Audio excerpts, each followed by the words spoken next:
इस वीडियो में हम रेलवे इंजन और रेलगाड़ी के बारे में मुकम्मल तफसील से जानेंगे, तो चलो शुरू करते हैं।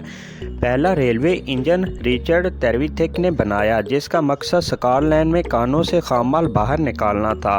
वाट ने एक ऐसा स्टीम इंजन ईजाद किया था जो सिर्फ 5 पाउंड फी मरबा इंच पर प्रेशर बर्दाश्त कर सकता था।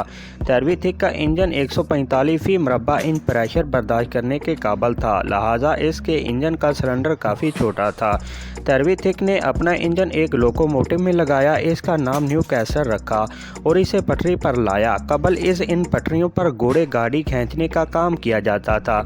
इंजन इस कदर भारी साबित हुआ कि पटरी इसके बोझ से टूट गई। एक कदम आगे बढ़ते ही टेरविथिक के इंजन ने साबित कर दिया कि वो लोकोमोटिव के लिए हरगिज़ आइडियल नहीं है। इसमें कुछ मैकेनिकल मसाइल भी दरपेश थे।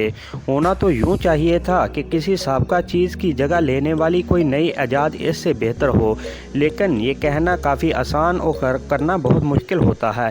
ख्याल था कि लोकोमोटिव की रफ्तार माल से लदी हुई घोड़ों से चलने वाली वैगनों से ज़्यादा होगी, लेकिन शुरू में ऐसा कुछ ना हुआ। मुख्तलिफ चीज़ें लोकोमोटिव की तरक्की की राह में हायल थी। आखिरकार जॉर्ज स्टीफन नामी एक साइंसदान था जिसने इस खेल में शरीक हिस्सा लिया। वो अपने काम की वजह से बाबाए रेलवे कहलाने लगा। स्टीफनसन नॉर्थम्बरलैंड में वाइलम के मकाम पर पैदा हुआ। वो एक मैकेनिक का बेटा था। इसने नाइट स्कूल में तालीम हासिल की और 1802 में शादी करके एक बेटे का बाप बना।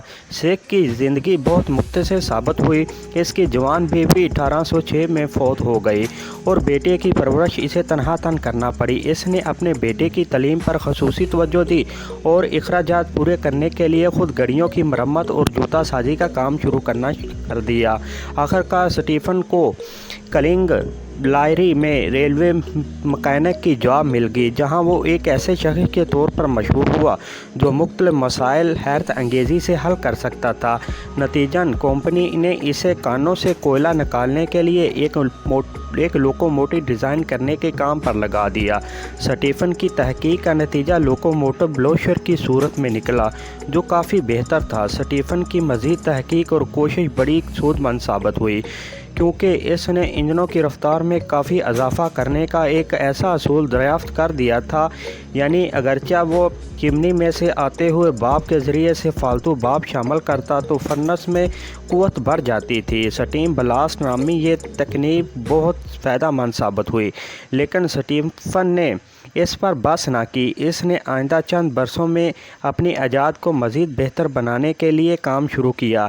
रेलवे और ट्रैक की बेहतरी और इंजन की लागत में कमी आई। 1822 में एक कंपनी स्टार्क ने इसने मुलाजमत हासिल कर ली और 1825 में इसके लोकोमोशन ने पहला सफ़र किया। 12 मील फी घंटा की रफ्तार पर। कहीं 5 साल बाद ही इसने मुसाफिर डब्बे लगाने शुरू कर दिए। लिवरपूल एंड मैनचेस्टर एक नई रेलवे कंपनी थी और ये कई मौजू तरीन लोकोमोटिव की तलाश में थी। कंपनी ने एक मुकाबला मुनक्कद किया और स्टीफनसन ने मुकाबले में शमूलियत के लिए दी रॉकेट नामी लोकोमोटिव बनाया। इसने मुकाबले में शामिल दीगर तमाम लोगों को हैरान कर दिया। ये 30 मील फी घंटा की रफ्तार पर सफ़र कर सकता था। एक सर पर दौड़ते हुए घोड़े से भी तेज़ था। ये नई रेल रोड लाइन का बाकायदा इफ्तिताह 15 सितंबर 1830 को हुआ। इस मौका पर स्टीफनसन के 8 नए लोकोमोटिव इंजनों ने 600 मुसाफिरों को सफ़र करवाया। आखिरकार रेलवे लाइन बिछाने के लिए सुरंगें बनाई गई और ज़मीन हमवार की गई। मकामी आबादी पर लोकोमोटिव का बहुत गहरा असर हुआ, क्योंकि इसने लोगों का दूर दराज इलाकों तक जाना मुमकिन बनाया था। जल्द ही यूरोप और अमेरिका तक इसकी खबर पहुंची और वहां भी लिवरपूल एंड मैनचेस्टर जैसी रेल रोड का आगाज़ हुआ। वो इलाके भी मुतासर हुए जहां से रेल रोड नहीं गुजर सकती थी। दुनिया भर में इस नई ईजाद के असरात महसूस किए जाने लगे।